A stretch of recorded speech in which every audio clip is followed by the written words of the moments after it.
Galera, tudo bem com vocês?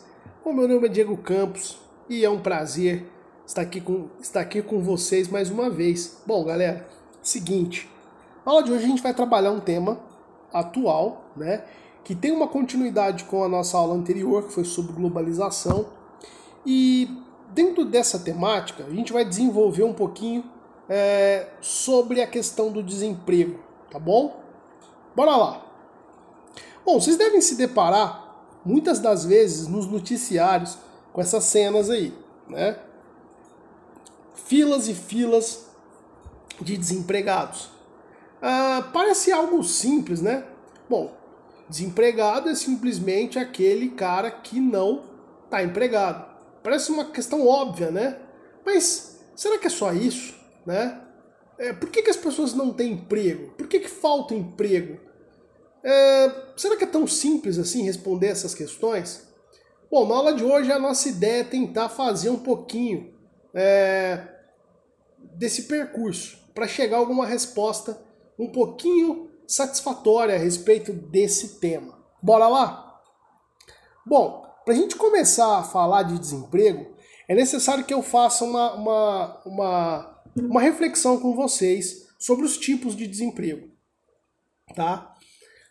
A gente tem três tipos gerais, tá? O desemprego cíclico conjuntural.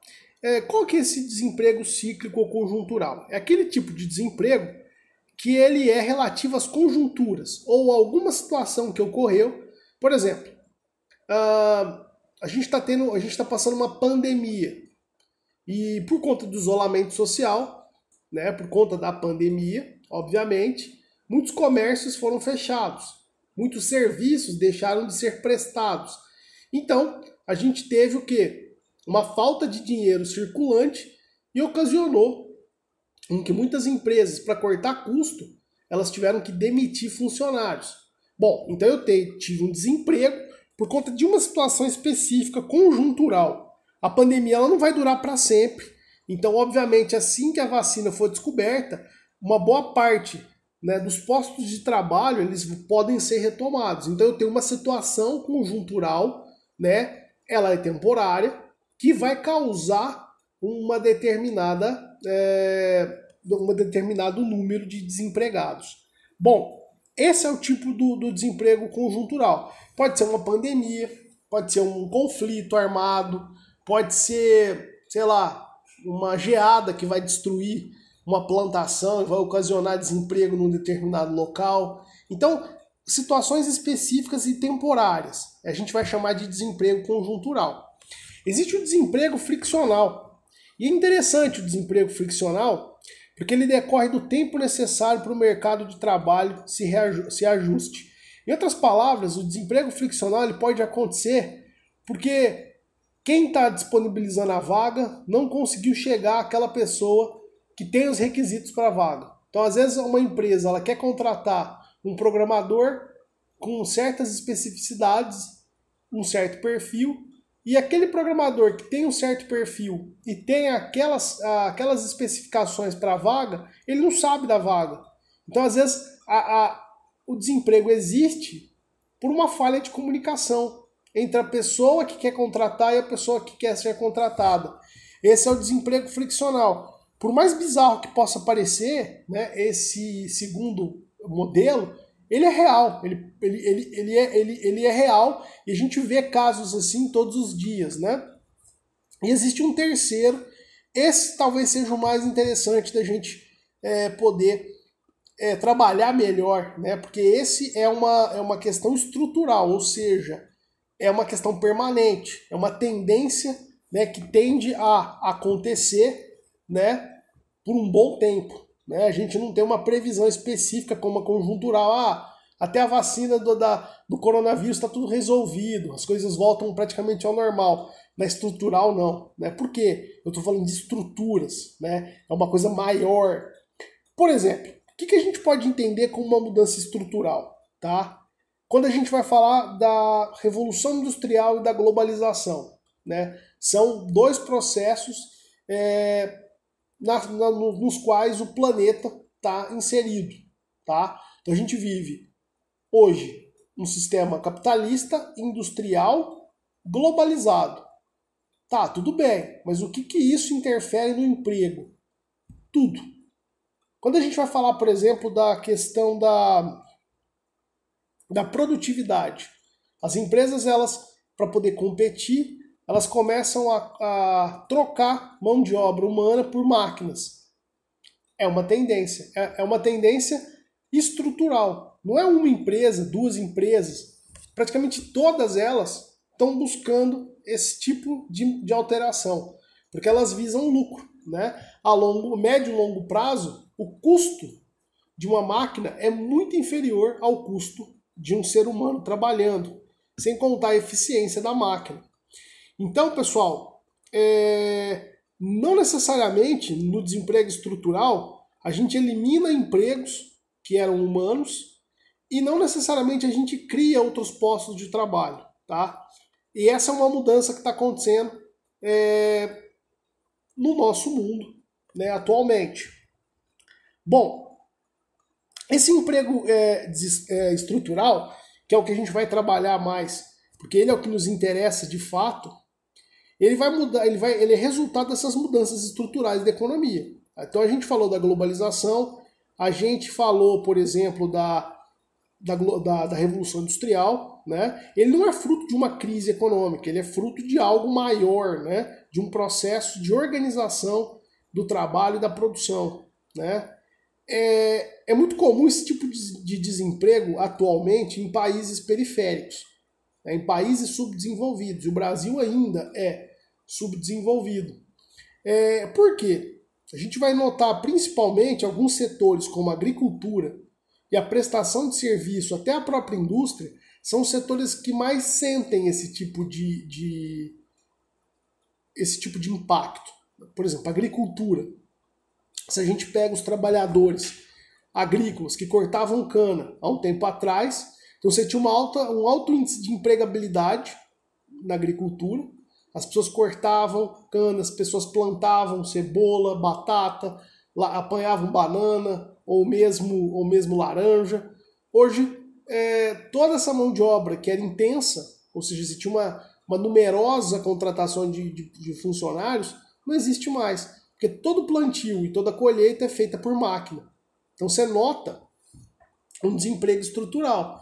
Então agora, né, você deixou de ter postos de trabalho para muitas dessas pessoas, né, e agora está sendo ocupado por máquinas. A mesma prestação de serviço, né, vou dar um exemplo de um banco. Hoje num banco são poucos caixas, né, físicos, humanos, né? Você vai contar 2, 3 caixas humanos, porque boa parte dos serviços são feitos por caixas eletrônicos. Você tinha uma prestação de serviço, um atendimento que acontece, né, agora por máquina. Você vai falar, por exemplo, no telemarketing. Antes de você contratar, por exemplo, 200, 300 atendentes de telemarketing, você faz o quê? Você usa um software. Você vai falar com uma máquina, a máquina faz uma triagem, ela tenta resolver seu problema, se ela não conseguir, ela te passa para um humano. Mas pode ser que, dependendo do desenvolvimento das novas tecnologias, a inteligência artificial nem se utilize mais de humanos para resolver problemas. Então, a própria indústria também vai sofrer impacto nesse sentido. Bom, pessoal, se a gente olhar nas fábricas e nas indústrias automobilísticas, isso fica cada vez mais claro, né? Se a gente pega lá as fotografias dos primeiros modelos de carros da Ford, você tinha uma intensa emprego de mão de obra humana, né? Se a gente pega os modelos hoje, né, principalmente na China, a gente vai ter um alto índice de robotização. Você praticamente tem uma fábrica, né, que produz uma alta produtividade de carros com meia dúzia de humanos, que são basicamente os desenvolvedores dos softwares e os mecânicos que estão cuidando da manutenção das máquinas. Então, você está trocando por mão de obra que antes não era qualificada por uma mão de obra que deve ser altamente qualificada para trabalhar nesses locais, ó. Então você está falando de uma intensa automatização das empresas. Esse é um novo modelo, pessoal, que está sendo seguido, né, que está sendo buscado no mercado. E é interessante que a gente preste atenção nisso. Então, nesse sentido, nenhum outro fenômeno foi mais responsabilizado pelo aumento do desemprego, ou que motivou nos últimos anos, do que a globalização da economia, né? Sem entrar no mérito da questão, a gente dá para entender que a globalização provoca o desemprego, porque hoje, se a gente para pensar, as grandes marcas, elas produzem, né, em regiões, né, muito específicas do planeta. Então, por exemplo, o iPhone é uma marca americana, norte-americana, mas ela produz boa parte da sua produção na China, Taiwan e na Coreia do Sul. Por quê? Primeiro, porque lá a mão de obra é qualificada e mais barata. Segundo, né, você tem um intenso uso de maquinários, né, de mecanização. E você consegue fazer uma produção mais barata lá e um custo mais barato e aumentar seus lucros. E aí você faz a venda e somente o software dele nos Estados Unidos. Isso significa o quê? Que o trabalhador americano ele está perdendo emprego, né? O chinês ele até tem emprego, mas ele deve ser cada vez mais qualificado para poder atender a demanda. Então a globalização te permite certas terceirizações da produção que geram, querendo ou não, né, outras relações, né?